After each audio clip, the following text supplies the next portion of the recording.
I don't think we're ending anything here. We are just pausing, we're just starting. This is our first so-called conference space. If you look at the day, we began with body, we sat with discomfort, we played, we resisted, we unmoderated, we paused, we forgot lines, then we suddenly from nowhere began to sing. And somewhere in all this, I'm hoping that we saw inclusion not as a word, but as a series of small, real moments during the day. Were there parts of the day that we felt, wow, I didn't know I had it? Were there parts of ourselves that we included? So today, inclusion of course is spoken everywhere in policy, in law, in frameworks, in our course also which we are promoting, and we are going to be, I'm just using subscribe and hit the button. There are 4 API batches this year, limited seats, yes, do join. But if you're honest, the real question is not do we have the right words. The real question is what are we practicing when no one is watching, when there's no such space? Because exclusion doesn't happen in big ways. It happens in these small ways. In meetings, in classrooms, in homes, in whom we interrupt, in whom we overlook.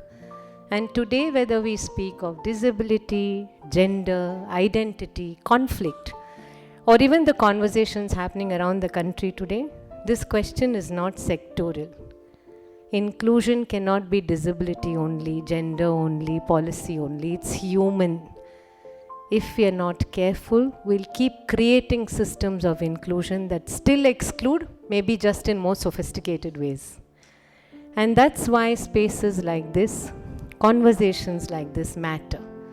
Not because we agree, but because we pause, because we notice, because we allow ourselves to be uncomfortable together.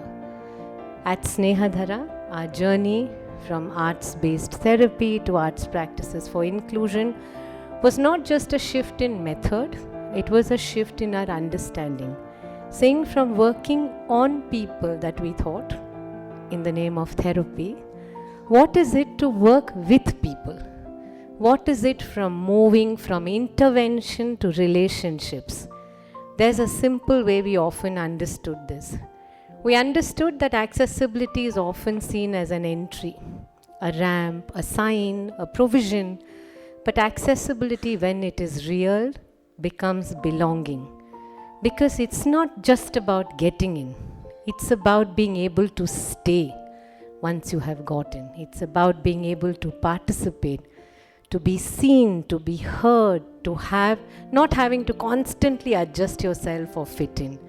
And the arts, we feel, plays an important role here, not just to understand inclusion, but maybe to make impossible something that we cannot ignore. We are hoping that in our practice, working with the arts, what we have learned is these are spaces where people can enter in their own way. I remember over tea, we had one of the participants here asking that does it always mean we have to take people along? No. Inclusion is saying that there is a sense of belonging and togetherness that we can create if the freedom of choice to participate or not is given. And I think most of us don't know how to exercise the freedom given itself. How can we respond in our own way? And if there's one thing I hope you take back today, I think it would be inclusion is not something we implement, it's something we practice.